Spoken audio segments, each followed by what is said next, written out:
منصور علی شاہ بہت تیزی سے بولنے لگے, روز خط لکھتے تھے, کبھی کوئی تقریر کرتے تھے, کوئی دوسرے جج بھی ان کا ساتھ دینے لگے. ایک ایسے لگتا تھا کہ ایک محاذ خود عدلیہ کے اندر قائم ہو گیا ہے, وہی محاذ آج تک کام ہے. کبھی اگر کسی اسلام آباد کا ہائی کورٹ تو باقاعدہ ان کے ججز کو جو تھے. سجاد میر صاحب تھوڑی سی رہنمائی کیجئے گا, آپ کی نظر میں آپ کا تجزیہ کیا کہتا ہے کہ اس محاذ کو برقرار رکھنے میں ہم کہہ لیں یا پھر اس محاذ کو قائم کرنے میں ذمہ داران کون ہیں؟ کیا خود عدلیہ, کیا خود ججز؟ دیکھیں ذمہ داران میں یہ تو نہیں کہہ سکتا کہ ججز کے فیصلے میں کچھ تھوڑی سی بے احتیاطی کرنے کے بعد فیصلہ تو انہوں نے کیا وہ ٹھیک ہوگا, لیکن اس کے بعد اس بات کو کنوے کرنا, اپنے قریبی لوگوں کو کہنا کہ دیکھو ہم نے یہ کر دیا ہے یا کر دیا ہے, یا یہ تاثر دینا کہ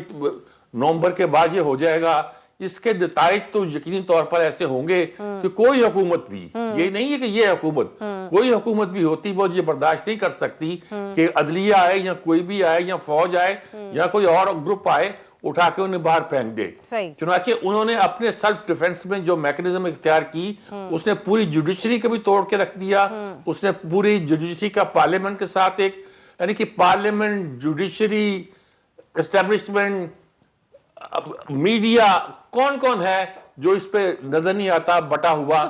گروپوں میں حصوں میں تقسیم ہوا. میں تو بصد احترام میں یہ سوال ہی کر رہی ہوں, میں کسی پہ انگلی تو نہیں اٹھا رہی, لیکن اب آپ کو لگتا ہے کہ جو موجودہ حالات چل رہے ہیں جوڈیشری کے, اس میں ہمیں زیادہ عدلیہ, ججز اور وکلاء زیادہ منقسم دکھائی دے رہے ہیں بنسبت ماضی کے, اور بجائے اس کے کہ ایشوز کو ریزالو کیا جائے ہم یہ دیکھ رہے ہیں کہ ہر آنے والے دن کے ساتھ معاملہ بڑھتا ہی چلا جا رہا ہے؟ اس پہ کوئی شک نہیں ہے جی کہ عدلیہ جتنی تقسیم اب ہوئی ہے کبھی نہیں ہوئی تھی. کبھی کسی ہائی کورٹ کے ججوں نے ایسی درخواست نہیں دی تھی کہ ہمارے ساتھ زیادتی ہو رہی ہے, ہمیں اپروچ کیا جا رہا ہے, یا ایسی درخواست دی ہو کہ ہمارے بارے میں جو فیصلہ کیا گیا ہے ہائر عدالت کی طرف سے یا ہائر کسی بھی ادارے کی طرف سے وہ مناسب نہیں ہے, ایسی کبھی بات کہی ہی نہیں گئی تھی. نہ یہ ہوا تھا کہ ججوں نے آپس میں اتنے خطوط لکھے تھے, اگر لکھے ہوں گے تو پبلکلی کم از کم نہیں آئے ہوں گے, کہ یوں لگتا تھا کہ ایک گروپ دوسرے گروپ کے خلاف لگا ہوا ہے. ٹھیک ہے صاحب, آپ نے بہت سی چیزوں کے اوپر اپنا پوائنٹ دیا. میں ذرا آپ ہی نے جو کچھ پوائنٹس اٹھائے انہیں کو لے کے ذرا آگے بڑھتی ہوں. احمد ولی صاحب, اس سے پہلے مجھے ویسے کچھ ٹیکنیکل سوالات بھی پوچھنے تھے چودھری صاحب سے, پر چلے مجھے کہا ذرا مائک کو چیک کر رہے ہیں, میں آپ ہی کی طرف آ جاتی ہوں ڈائریکٹلی. سر جی, حالات یہاں تک پہنچنے میں ذمہ دار آپ کو کون نظر آ رہا ہے؟ کیونکہ جیسے ابھی سجاد میر صاحب نے کہا نا کہ ماضی میں تقسیم نظر آتی تھی, فیصلے چلے ہمیں نظر آتے تھے کہ پتہ چل جایا کرتا تھا, لیکن اس حد تک عدلیہ منقسم نہیں تھی. ابھی جتنا کچھ بھی ہو رہا ہے, آپ مانتے ہیں یہ جو پی ڈی ایم کی 16 ماہ کی حکومت سے لے کے اب تک کا جو ایک ٹینیور ہے, یہ اس میں ذرا زیادہ جو ہے ایک ایلیمنٹ یا ایک فیکٹر ہے اس چیز کا؟ دیکھیں, پاکستان کی جو ہسٹری ہے, جوڈیشری کا رول جو رہا ہے پاکستان میں, وہ کوئی اتنا اچھا نہیں رہا. یعنی آپ شروع سے دیکھ لیں کہ ججز جو ہیں وہ ماشاء اللہ دور آتا ہے, کچھ ججز ریٹائر ہو جاتے ہیں یا سائڈ پہ ہو جاتے ہیں, اور جو ان کو اوتھ لیا جاتا ہے الگ سے ان کا, پھر اس کے بعد ان سے فیصلے کروائے جاتے ہیں, اور بعد میں وہ تسلیم کرتے ہیں کہ جی بالکل جی ہم سے وہ غلطی ہوگی, بھٹو کا ہم نے پھانسی کا جو فیصلہ دیا وہ ٹھیک نہیں تھا. اس سے بڑی کیا مطلب اسی طرح سے آگے سجاد علی شاہ ہوں یا آگے جتنی بھی جوڈیشری کے, ابھی کیونکہ شور زیادہ مچا ہوا ہے, کیونکہ یہ ایک الگ سے نئی قسم کی چیزیں چل رہی ہیں, خطوط چل رہے ہیں, ججز میں اتفاق نہیں ہے. پہلے ججز یہ ہوتا تھا کہ سائڈ پہ ہو جاتے تھے, ریٹائر ہو جاتے تھے, ریزائن دے دیتے تھے, اس طرح سے چیزیں چل رہی ہوتی تھیں. اور جو باقی پریشرز ہیں جس کے بارے میں کہا جا رہا ہے کہ جی اس وقت بہت زیادہ پریشر ہیں, ہمیں یہ کہا جا رہا ہے آپ یہ کریں وہ کریں, تو اس سے پہلے وہ بولتے بھی نہیں تھے. یعنی ہر پریشر قبول کرتے رہے تھے ہر طرح سے, یعنی کہ جتنا مشرف دور ہو یا ضیاء الحق دور ہو یا کوئی بھی اور دور ہو, دیکھیں یہ بات یہ ہے کہ پاکستان کی جوڈیشری کا جو نمبر ہے دنیا میں وہ اس لیے نیچے ہے سب سے, کہ پاکستان میں انصاف جو ہے لوگوں کو نہیں میسر ہو رہا, چاہے وہ لوئر جوڈیشری ہو چاہے وہ ہائر جوڈیشری ہو, سپریم کورٹ ہو. لوگوں کو شروع دن سے جو پاکستان میں فیصلے ہوئے ہیں ان سے اتفاق نہیں ہے, ون سائیڈڈ فیصلے, یا آپ جو بھی کہہ لیں کہ لوگ جو ہے متفق نہیں ہیں, لوگ خوش نہیں ہیں کہ پاکستان میں جوڈیشری جو ہے وہ بڑا اچھا رول پلے کر رہی ہے. یہ دور ہم دیکھنا چاہتے ہیں, آج جو ہو رہا ہے وہ بھی سب کے سامنے ہے. آج ذرا کیونکہ میڈیا کے اوپر بہت زیادہ ہائی لائٹ ہو رہا ہے. کسی زمانے میں آپ جوڈیشری کے بارے میں کسی جگہ بات نہیں کر سکتے تھے, اخبار میں آپ کچھ لکھ نہیں سکتے تھے. ویسے تو مطلب جو اگر مارشل لا دور آیا ہے تو اس میں تو وہ خبر چھپ ہی نہیں سکتی تھی. آپ کیا بات کر سکتے تھے کہ جوڈیشری یہ کر رہی ہے وہ کر رہی ہے. تو فیصلے لیے جاتے تھے پہلے بھی, آج بھی لیے جا رہے ہیں, ٹھیک ہے. لیکن آج ذرا یہ ہے کہ شور زیادہ مچ رہا ہے اور ججز جو ہیں اتفاق رائے نہیں کر پا رہے, جو بھی اوپر بیٹھے فیصلے ہو رہے ہیں. اور ایک چیز یہ ہے کہ اس پہ غور ضرور کرنا پڑے گا. اچھا, آپ نے کہا نا جو اوپر بیٹھے فیصلے ہیں, یہ اوپر بیٹھے فیصلوں سے میں ایک ذرا کوئی کڑی جوڑنا چاہ رہے ہیں. گزشتہ روز سے ہم لوگ پروگرام کو کلوز کرنے کی طرف بڑھے تو کہاں ملاقات تھی. ملاقات کس کی تھی؟ جناب پرائم منسٹر آف پاکستان کی چیف جسٹس یحییٰ آفریدی صاحب سے. اور اس ملاقات میں کہا گیا ہے کہ جی جوڈیشل ریفارمز ہے اس کے حوالے سے بھی پرائم منسٹر صاحب کو آگاہ کیا گیا, جس پر انہوں نے انڈورس بھی کیا. انہوں نے کہا کہ ٹھیک ہے بھائی آپ یہ کریں. اور یہ بتایا گیا اعلامیہ میں کہ کچھ ٹیکس اصلاحات والے معاملے سے ریلیٹیبل کچھ کیسز ہیں. پی ایم صاحب نے کہا کہ جی ذرا وہ بھی ذرا دیکھ لیجیے, ذرا ان کے اوپر بھی سنوائی کر دیجیے. کچھ اس قسم کے معاملات ہیں. سر, جن حالات میں پی ایم صاحب کی ملاقات ہوئی ہے چیف جسٹس صاحب سے, ٹائمنگ کیسے دیکھ رہے ہیں آپ؟ یہ بڑی ہی غیر متوقع سی, غیر معمولی سی ملاقات معلوم ہوتی ہے. دیکھیں, اس کو اگر آپ اس اینگل سے دیکھیں کہ اس وقت جوڈیشری جو ہے اس کے معاملات بڑے سیریس ہیں اور اس تناظر میں ملاقات ہوئی ہے. دوسرا یہ ہے کہ انٹرنیشنل ادارے جو آئی ایم ایف وغیرہ یا ان کے جو کنسرنز ہیں, انویسٹرز ہیں پاکستان میں آنا چاہتے ہیں, ان کے جو کنسرنز ہیں کہ پاکستان کی جوڈیشری میں ریفارمز کی جائیں اور بزنس فرینڈلی اس کو بنایا جائے. آپ دیکھیں کہ جتنے بھی انویسٹرز پاکستان آتے ہیں باہر سے, آپ کے سامنے ہے ریکوڈیک کا فیصلہ اور اس طرح کے مختلف فیصلے جس سے پاکستان کو بڑا نقصان پہنچا اور بعد میں آپ کو ہرجانے بھی ادا کرنا پڑے. اور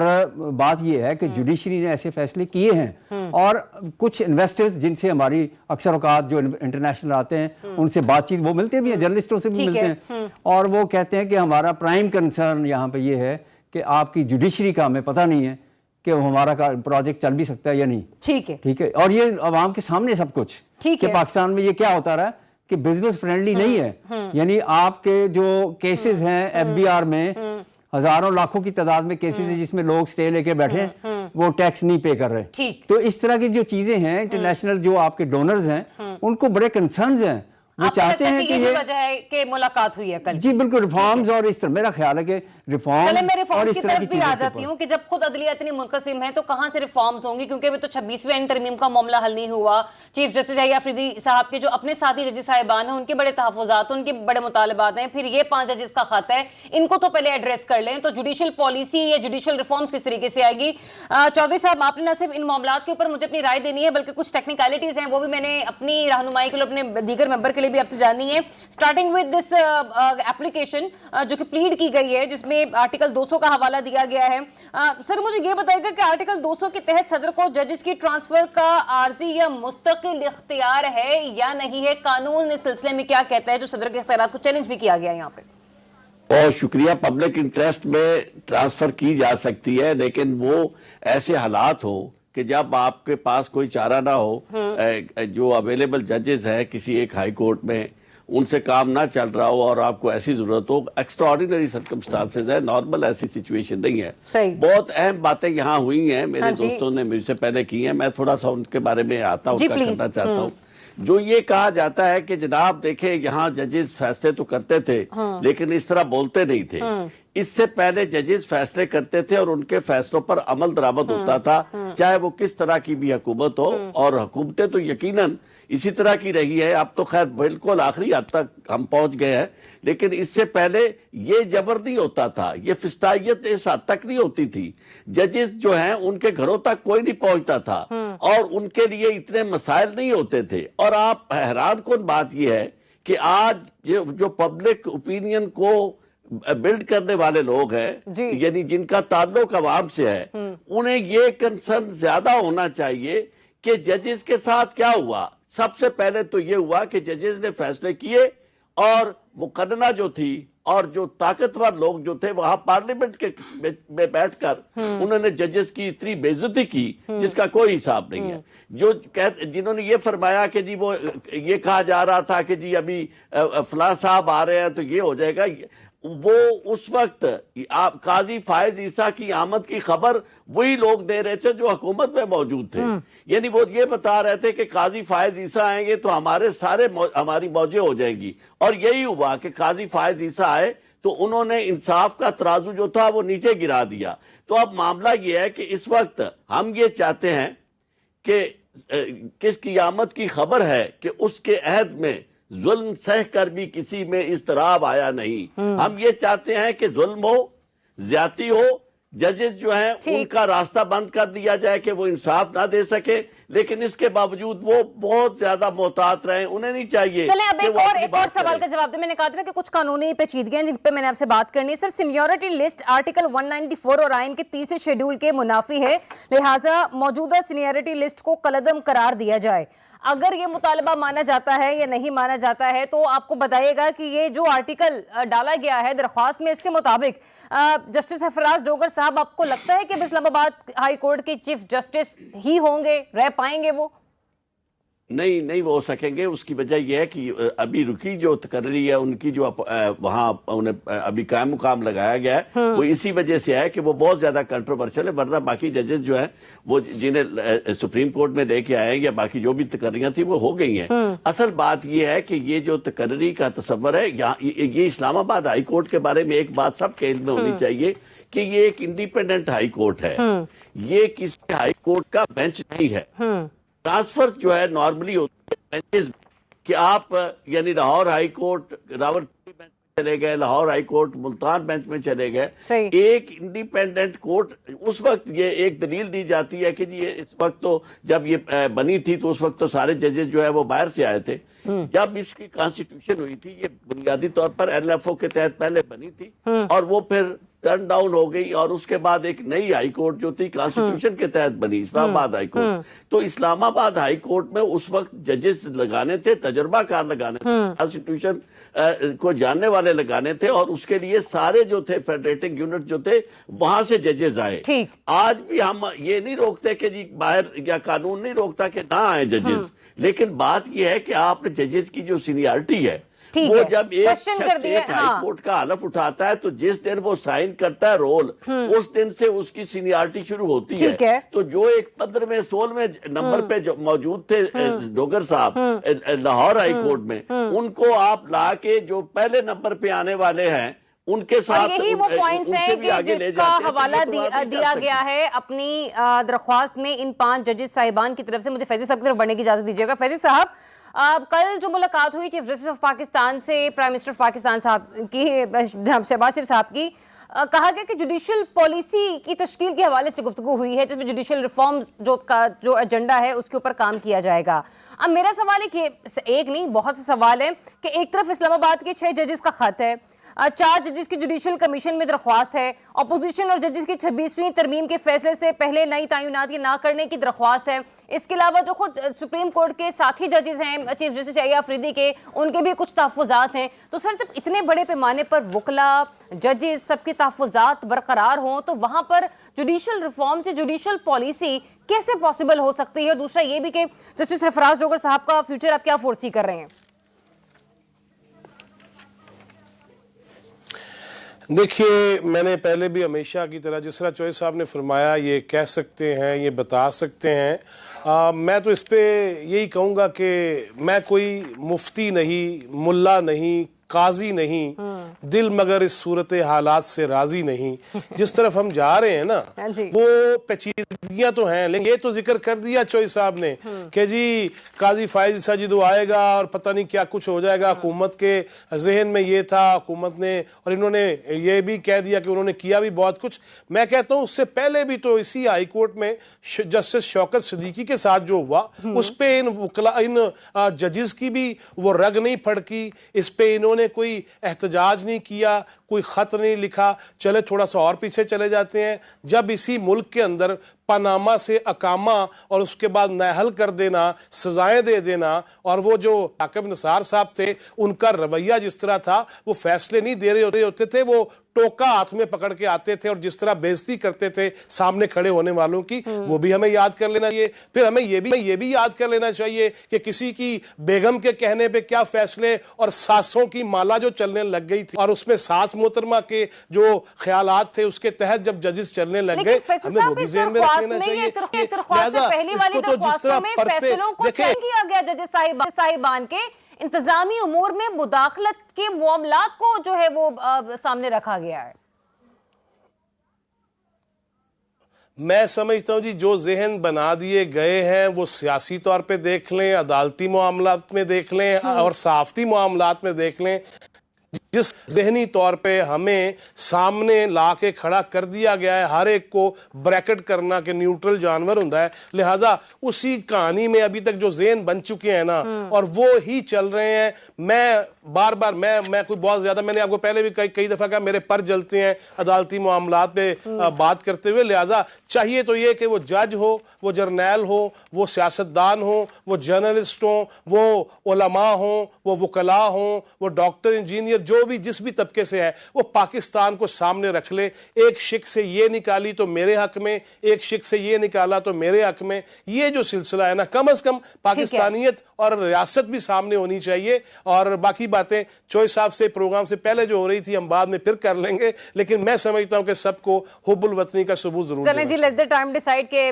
جسٹس سرفراز ڈوگر صاحب کا فیوچر کیا ہوگا. لیکن اس درخواست کا ایک لاسٹ آرٹیکل ہے, وہ بھی میں آپ کے سامنے رکھ دوں کہ آرٹیکل 2A کے خلاف ہے سینیورٹی لسٹ کا تبدیل کرنا. ججز کا ٹرانسفر کر کے سینیورٹی لسٹ جس انداز میں تبدیل کی گئی, یہ اسلام آباد ہائی کورٹ کے انتظامی امور میں من مرضی کی مداخلت ہے. تو بڑا ہی ایک یوں کہہ لیجیے کہ بڑا ہی اہم الفاظوں پر مشتمل یہ ایک ذخیرہ ہے ایک درخواست کا, جو کہ سپریم کورٹ میں پیش کیا گیا. ایک بریک لیتے ہیں, بریک کے بعد آپ کو پھر سے جوائن کریں گے. Stay tuned. Welcome back once again. ناظرین, پاکستان مسلم نون کے صدر میاں نواز شریف صاحب ان دنوں لاہور میں کافی میل ملاقاتیں کر رہے ہیں, اور یہ جو ملاقاتیں ہیں ان کی وہ نچلی سطح کے اپنی پارٹی کے لوگوں سے ہیں, جن میں ایم پی ایز شامل ہیں, کچھ ایم این ایز بھی ہیں, اور اس کے علاوہ کوشش یہ کی جا رہی ہے کہ نہ صرف وہ سیاست میں متحرک ہوں, بلکہ ایک جو عمومی تاثر آتا ہے ان کی طرف سے وہ یہ آتا ہے کہ شاید وہ اپنی جو ان کی صاحبزادی ہیں مریم نواز صاحبہ, ان کے حوالے سے تھوڑا ایکٹیو نظر آ رہے ہیں پنجاب کی پالیٹکس میں. سجاد میر صاحب, آپ کے پاس کیا خبر ہے, آپ کا تجزیہ کیا کہتے ہیں میاں صاحب کے جو ایکٹیو ہونے کی ریزنز ہیں وہ کیا ہے, اور ان کا براہ راست تعلق جو ہے وہ مریم نواز شریف صاحبہ کو پولیٹیکلی سپورٹ کرنے کے حوالے سے ہے, ان کے فیصلوں کے حوالے سے ہے, یا اس سے بڑھ کر بھی ان کا کوئی نیا رول سامنے آ سکتا آنے والے دنوں میں؟ آپ پنجاب گورنمنٹ کے بارے میں سوال پوچھ رہی ہیں, مجھے آواز کم آ رہی ہے اس لیے میں یہ دوبارہ آپ سے پوچھ رہا ہوں. میں میر صاحب میں آپ کے لیے پنجاب گورنمنٹ کے حوالے سے جی پنجاب گورنمنٹ کے بارے میں بات کر رہی ہوں. کہتے ہیں تو میں سوال آپ کی خدمت میں دوبارہ سے ریپیٹ کر دیتی ہوں کہ جو میاں صاحب ہمیں بڑے ایکٹیو نظر آ رہے ہیں, بڑی ملاقاتیں ان کی ہو رہی ہیں ایم پی اے سے پنجاب کی حد تک, اسپیشلی لاہور میں. آپ کو ان کی وجہ کیا نظر آ رہی ہے کہ جو ایک عام تاثر تو یہ تھا نا کہ مریم بی بی کے سی ایم آفس تک ایکسیس لوگوں کی بڑی مشکل ہو گئی ہے, کہ یہ وجہ ہے کہ اب ان تحفظات کو خود میاں صاحب کاؤنٹر کر رہے ہیں؟ نہیں, یہ بات بھی کہی جا سکتی, لیکن اگر آپ تجزیہ کریں تو تقریباً تمام صوبے ہی ایکٹیو ہیں. مثال کے طور پر ملک کی معیشت کے حوالے سے تمام طرف کنسرن پائی جاتی ہیں, اور جو اب تذکرہ کر رہے تھے چیف جسٹس سے پرائم منسٹر کی ملاقات کا, تو وہ اسی لیے ہیں کہ مقدمات پڑے ہوئے ہیں اور بہت سے لوگوں نے ٹیکس ادا کرنے اور ٹیکس کے بارے میں انہوں نے اسٹے آرڈر لے رکھا ہے. اس طرح کے بہت سے مسائل ہیں, اور بہت سے ملک صوبے جو ہیں اپنے ہاں ایکٹیویٹیز بھی بڑھا رہے ہیں. مثال کے طور پر کراچی میں کتاب میلہ, فلاں میلہ, ایک بہت سارے سرگرمیاں اس طرح کی سرگرمیاں بلوچستان میں بھی, خیبر پختونخوا میں بھی شروع ہو گئی آج انٹرنیشنل سپورٹس کی, اور اس طرح کی پنجاب میں بھی شروع ہو گئی ہیں. تو تمام علاقوں میں کوئی غالباً ایک طرح کی کارکردگی دکھانے کا ایک جوش پیدا ہوا ہے. قطع کلامی کی معذرت, مجھے لگتا ہے کہ شاید ڈسٹورشن کی وجہ سے آپ میرا سوال صحیح طرح سے لے نہیں پائے. میں میاں نواز شریف صاحب کی پالیٹکس میں ایکٹیو ہونے کے حوالے سے آپ کا تجزیہ لینا چاہ رہی تھی. میں اس پر آ رہا ہوں, میں آ رہا ہوں, آپ کی بات کو بھی میں نے سن لی تھی, میں اس کی طرف آ رہا ہوں. اب یہ تمام صوبے جب ایکٹیو ہوئے ہیں تو اس بات کی تاثر پیدا ہوا ہے کہ پنجاب کا کریڈٹ جو ہے وہ مسلم لیگ سنبھالے. اچھا, پنجاب جو ہے, پنجاب کا صوبہ صرف کوئی نواز شریف کا یا پی ٹی آئی کا معاملہ آپس میں نہیں, مسئلہ یہ ہے کہ اس کی یہ کون ہے جو اس صوبے کا مالک بننے کو تیار ہوتا ہے, یا مالک ہے. تو میاں نواز شریف صاحب گھر بیٹھے ہوئے ہیں, لوگ کہتے ہیں ان کا ایک طرف بھائی ہے ایک طرف بیٹی ہے, ان کو کیا پڑی ہوئی ہے کیا پرواہ ہے, وہ ایکٹیو نہیں ہوتے تو کیا فرق آتا ہے. تو اس کا ایک تاثر کو دور کرنے کا نتیجہ یہ تھا کہ کم از کم پنجاب میں مضبوطی کا تاثر جو تھا وہ پیدا کیا جائے. وہ اسی صورت میں تھا کہ وہ زیادہ آتے ہیں اپنی بیٹی کے ساتھ ہی آتے ہیں. اگر وہ پرائم منسٹر کے ساتھ آئیں گے تو اثر پیدا ہوگا کہ ملک کے معاملات میں اصل دخیل وہ ہیں اور ان کا بھائی جو ہے وہ شاید اتنا دخیل نہیں ہے. یہاں لگتا ہے کہ وہ بیٹی کو ایک پیٹرنیج کے طور پر ایک اس کی مدد کر رہے ہیں, لیکن اس کا رزلٹ بہت سے لوگوں کے ذہن میں یہ آتا ہے کہ انہوں نے اپنے آپ کو پنجاب تک محدود کر رکھا ہے. وہ قومی لیڈر ہیں تو قوم کے مسئلے پہ بات کرنی چاہیے تھی انہیں یہ نہیں کرنی چاہیے تھی کہ زرداری صاحب بھی یا بلاول بھی اکثر اوقات بات صرف سندھ کے مسئلے پہ کرتے ہیں اور اپنے آپ کو انہوں نے اپنی قیادت کو محدود کر دیا ہے. نواز شریف صاحب کو اپنی قیادت کو پنجاب تک محدود نہیں کرنا چاہیے تھا, لیکن مجبوری یہ ہے کہ انہوں نے یہاں تک محدود کر دیا ہے. ٹھیک ہے, پوائنٹ آپ کا آ گیا. جواد فیضی صاحب مجھے یہ بتایا کہ بڑا اہم معاملہ ہے پنجاب کے کسانوں کے حوالے سے. تو فیضی صاحب, گندم کے ریٹ پچھلے سال کی طرح نقصان ہونے کا خدشہ ہے, یہ کسانوں کے تحفظات میں سے ایک اور یہ بڑا امپورٹنٹ ہے. اور گزشتہ روز ایک جگہ پر چیئرمین آل پاکستان کسان فاؤنڈیشن موجود تھے. انہوں نے کہا کہ مریم نواز نے پنجاب کے ڈائریکٹر فوڈ سے یہ نوٹیفیکیشن نکلوایا کہ جو بھی 2800 سے زیادہ پر کسانوں سے گندم خریدے گا اس پر FIR درج کی جائے گی. تو پنجاب کے کسانوں کو یہ تحفظات بہت سارے ہیں کہ میاں صاحب یہ تحفظات دور کرنے میں کوئی کردار ادا کر سکتے ہیں اس سال؟ دیکھیے یہ کوئی نئی بات نہیں ہے, یہ ہم جب سے میں نے ہوش سنبھالا ہے اور جب سے میں یہ صحافتی میدان میں ہوں 33 برس سے, تو یہ ہر سال یہ چیزیں ہوتی ہیں. اب ذرا سوشل میڈیم اور پھر الیکٹرانک میڈیا کی وجہ سے ہمیں یہ زیادہ باتیں آتی ہیں, ورنہ یہ چوہے صاحب میرے ساتھ بیٹھے ہیں جس ایریا سے ان کا تعلق ہے, یہ میں خود بھی دیکھتا رہا ہوں بچپن سے, ننیال کے علاقے میں بھی اور ددیال کی طرف بھی, کہ یہ سارے ایشوز ہوتے ہیں. اصل میں ایشو یہ ہے کہ ان کو ایڈریس کرنا بھی چاہیے. اور میں سمجھتا ہوں کہ نواز شریف صاحب نے ابھی جو ملاقاتیں کی ہیں جو اراکین اسمبلی سے اور اپنی جماعت کے لوگوں سے, تو ان کا بھی یہی کہنا تھا. اور ایک بات آج یہ بھی سن لیں, انہوں نے وزیر اعظم کو بھی یہ کہہ رکھا ہے اور وزیر اعلیٰ کو بھی یہ کہہ رکھا ہے کہ لوگوں کی زندگی آسان بنانے کے لیے مہنگائی پہ سب سے زیادہ توجہ دیں, اس کو کم کرنے کے لیے, اور اس پہ وہ کمپرومائز نہیں کر رہے. اور وہ ہر بات میں یہی کہتے ہیں کہ ایسی پالیسیز لائی جائیں. میں یہ دعوے سے بات کر رہا ہوں اور مجھے اس چیز کا علم ہے, لہٰذا یہ وہ سارے ایشوز میں کہتا ہوں کہ ایک دن میں تو ختم نہیں ہوں گے, ہر حکومت یہی کہتی ہے, مگر میرے نزدیک یہ ہے کہ ایڈریس کرنا چاہیے, ملنا چاہیے, اختلافی نوٹ کو بھی برداشت کرنا چاہیے اور اس مسئلے کا حل نکالنا چاہیے. اور مجھے اندازہ ہے کہ نواز شریف صاحب جو ہیں ان کے اندر وہ کیپیسٹی ہے کہ وہ اختلافی نوٹ بھی برداشت کر لیتے ہیں. جس طرح ہم نے ماضی میں بھی دیکھا کہ جب بہت کچھ کہا جا رہا تھا ان کے بارے میں, وہ عمران خان صاحب کے گھر بھی چلے گئے, وہ عمران خان صاحب کی عیادت کرنے بھی چلے گئے, اپنی کمپین بھی انہوں نے ایک دن کے لیے ملتوی کی. لہٰذا ان میں اب بھی دیکھتا ہوں کہ ہاں جس نہج پہ پہنچا دیا گیا ہے معاملات کو سیاسی اور جس طرح آمنے سامنے اور دشمنی کے انداز آ گئے ہیں, اس پہ یقیناً وہ خیالات کا بھی اظہار کر رہے ہیں کہ ہمارے جو مزاج تباہ کر دیے گئے اور جو خاص طور پہ یوتھ کے ذہنوں میں جو چیزیں ڈال دی گئی ہیں کی طرف بھی واپس آ رہے ہیں, نہ صرف مریم نواز صاحبہ کی مدد کر رہے ہیں بلکہ اس طرف بھی واپس آ رہے ہیں. اچھا احمد ورید صاحب, آپ کو یاد ہوگا جس روز پنجاب حکومت نے یہ فیصلہ کیا تھا کہ تجاوزات کے خلاف جو آپریشن شروع ہوا تھا, تو ہم لوگ ہم نے اسے آن ایئر ڈسکس بھی کیا تھا. ایک یہی وہ اہم معاملہ بھی ہے کہ جس کے اوپر اراکین اسمبلی کو بھی بڑے تحفظات ہیں, جو تجاوزات کے خلاف آپریشن ہو رہا ہے, ادھر ادھر اینٹی انکروچمنٹ سیل جو کر رہے ہیں. تو سر یہ تحفظات کوئی چھوٹا مسئلہ نہیں تھا, یہ بڑا معاملہ ہے کہ جو کہ اب میاں صاحب کے سامنے بھی رکھا گیا ہے. ایک تو میں اس کے اوپر بھی آپ کی چاہوں گی کہ آپ اس کے اوپر ذرا تبصرہ مجھے بتائیے گا, آپ کا تجزیہ کیا کہتا ہے. دوسرا یہ بھی کہ صرف ان چھوٹے موٹے معاملات کی حد تک یا پنجاب کے سیکٹر حد تک ہی آپ کو میاں صاحب ایکٹیو نظر آئیں گے, یا پھر آپ کو لگتا ہے کہ کسی بڑے اس میں پرسپیکٹیو میں بھی آپ کو آنے والے دنوں میں وہ کچھ نہ کچھ کرتے ہوئے دکھائی دیں گے ہمیں؟ نہیں, فی الحال تو وہ پنجاب پہ ان کا فوکس ہے اور یہاں پہ ان کا سارا مینڈیٹ ہے, ووٹ بینک ہے, اور وہ چاہتے ہیں کہ جو اگر ووٹ بینک ادھر ادھر ہوا پچھلے کچھ عرصے سے, جو کیمپینز چلتی رہیں یا جو بھی ان کے ساتھ ہوا, تو اس کے بعد سے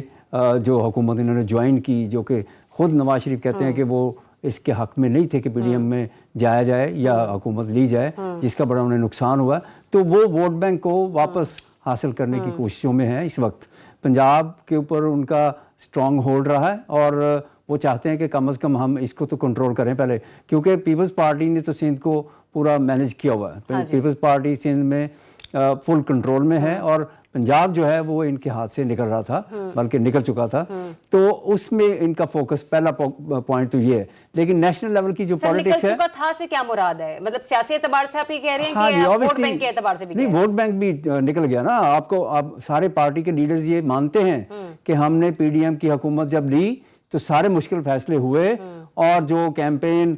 بانی PTI نے شروع کی اس کے حق میں لوگ گئے، یعنی یہ بات تو ہے بالکل۔ ایسی آپ کو لگ رہا ہے کہ وہ کنٹرول واپس لے رہی ہیں یا ابھی بھی بڑا مشکل ہے؟ دیکھیں جو وہ سٹیپس لے رہی ہیں، چاہے وہ تجاوزات کا سٹیپس ہے، اس پہ اراکین اسمبلی کے تحفظات بھی ہوں گے، لیکن یہ کہ اوور آل پذیرائی مل رہی ہے اس کو، کیونکہ لوگ چاہتے ہیں کہ راستے جو ہیں وہ کھلے ہوں، یہ نہیں کہ ہر ریلی والا یا کوئی تجاوزات آگے بڑھا کے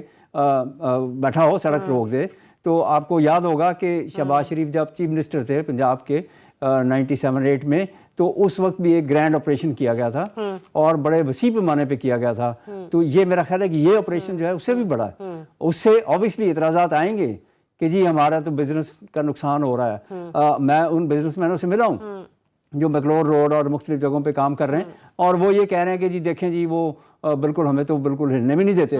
یہ سارا کچھ ہمارا وہ اندر کر دیا، ہم کیسے اپنی کوئی چیزیں سامنے رکھ سکتے ہیں۔ لیکن یہ کہ الٹیمیٹلی